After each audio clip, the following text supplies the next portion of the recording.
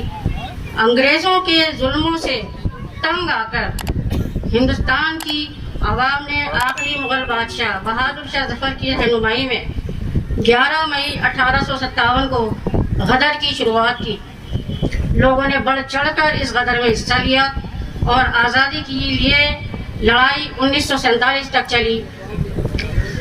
تاریخی عمارتوں میں جہاں تک نام آتا ہے مغل حکمرانوں کی دین ہے، وہ آج بھی ان عمارتوں سے ہماری سالانہ آمدنی میں اضافہ ہوتا ہے۔ ہندوستان میں سب سے زیادہ ریونیو دینے والی عمارت تاج محل، جن سے پچھلے 3 سالوں میں یعنی 2019 سے لے کے 2022 تک ٹکٹوں کی بکری سے لگ بھگ 132 کروڑ روپے دلی 132 کروڑ روپے کی کمائی ہوئی۔ دلی آگرہ کی صرف 17 مغل عمارتیں ایسی ہیں جن سے ایک سال میں 200 کروڑ تک کمائی ہوتی ہے، لیکن افسوس آج بھی ان کے وارثین بدحالی کی زندگی گزار رہے ہیں۔ میرے مرحوم شوہر نواب شاہ محمد شیخ خان اپنے آخری وقت تک حکومت سے مطالبہ کرتے رہے کہ مغل شہنشاہ بہادر شاہ ظفر کے باقیات کو رنگون سے لا کر ان کی طے کردہ جگہ جو مہرولی میں آج بھی ہے وہاں دفنایا جائے، اور یہی بادشاہ ظفر کے لیے کی خواہش بھی تھی۔ انہوں نے خود لکھا، کتنا ہے بد نصیب ظفر 2 گز زمین بھی نہ ملی کوئے یار میں۔ اب یہ کام، یہ ذمہ داری آپ کی اور ہماری ہے۔ ہم سب کو مل کر اس کام کو آگے بڑھانا ہے، ان کی خواہش کا احترام کرنا ہے، ان کی خواہش کو ہمیں انجام تک پہنچانا ہے۔ آخر میں یہ صرف 4 لائنیں آپ کے سامنے رکھنا چاہتی ہوں۔ آئیے مل جل کر وہ جہاں بنائیں، آئیے مل جل کر وہ جہاں بنائیں، انسانیت ہر طرف ہو وہ سما بنائیں۔ رحیم رام کو سراہیں، رحیم رام کو سراہیں، عیسیٰ سے ہو عقیدت، رحیم رام کو سراہیں، عیسیٰ سے ہو عقیدت، اپنے ضمیر سے ہم وہ رہنما بنائیں۔ ٹکڑوں میں بٹے ڈر کے سائے میں جی رہے ہم، ٹکڑوں میں بٹے ڈر کے سائے میں جی رہے ہم، سرپرست سب کا ایک سا ہو وہ آسماں بنائیں۔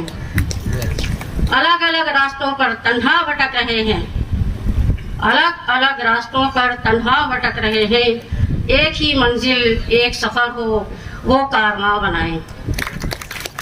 آخر میں آپ سبھی لوگوں سے ایک گزارش کرنا چاہتی ہوں، اور وہ یہ کہ جو میں نے آج یہاں اس پروگرام میں محسوس کیا، یہاں بھی میں اور کئی جگہ بھی پروگرام میں جاتی ہوں تو وہاں اکثر مجھے یہ دیکھنے کو ملتا ہے کہ ہماری بہنوں کی، بیٹیوں کی تعداد نہ کے برابر ہوتی ہے۔ آپ ہماری بچیوں کو، بہنوں کو گھروں سے باہر نکالیں، ان کا بھی برابر کا حق ہے، ان کو اپنے برابر آنے کا، کھڑا ہونے کا، کام کرنے کا موقع دیں۔ یہ آج کے زمانے کی بہت سب سے زیادہ ضرورت ہے۔ اس کے لیے ہمارے نوجوانوں کو آگے آنا پڑے گا، اپنی سوچ بدلنی پڑے گی، اپنی سوچ میں تھوڑی سی تبدیلی کیجیے، آپ تنگ دلی سے نکلیے، آپ ان کو برابر کا موقع دیجیے۔ بچیاں ہماری کیا کچھ نہیں کر سکتی، آج دیکھیے بچیاں ہماری پائلٹ بھی ہیں، اسپیس میں بھی جا رہی ہیں، سارے کام کر رہی ہیں۔ تو صرف اتنی سی گزارش ہے میری، اگر آپ اس کام کو انجام دیں گے تو یقین مانیے کہ ایک عورت پورے ایک پریوار کو لے کے چلتی ہے، ضرور کامیابی ہمارے قدم چومے گی۔ آپ کوشش کر کے تو دیکھیے، پہل تو کیجیے آپ۔ شکریہ بہت بہت، اسی بات کے ساتھ۔ یہ بیگم سبینہ صاحبہ تھی جن کا خاندان لال قلعے میں رہتا تھا، اور جب ضرورت بھارت ماتا کو ہوئی تو بہادر شاہ ظفر نے لال قلعہ کی قربانی دی، اپنی جان کی قربانی دی، اپنے بیٹوں اور پوتوں کی قربانی دی. آج جن کا گھر کبھی لال قلعہ ہوا کرتا تھا آج سڑک پر، اور ان کا جذبہ یہ ہے کہ ہم آج بھی بھارت کے لیے اتنی ہی قربانی دیں گے جتنے ہمارے لوگوں نے دیا تھا. ختم. Bye bye, tata, good bye.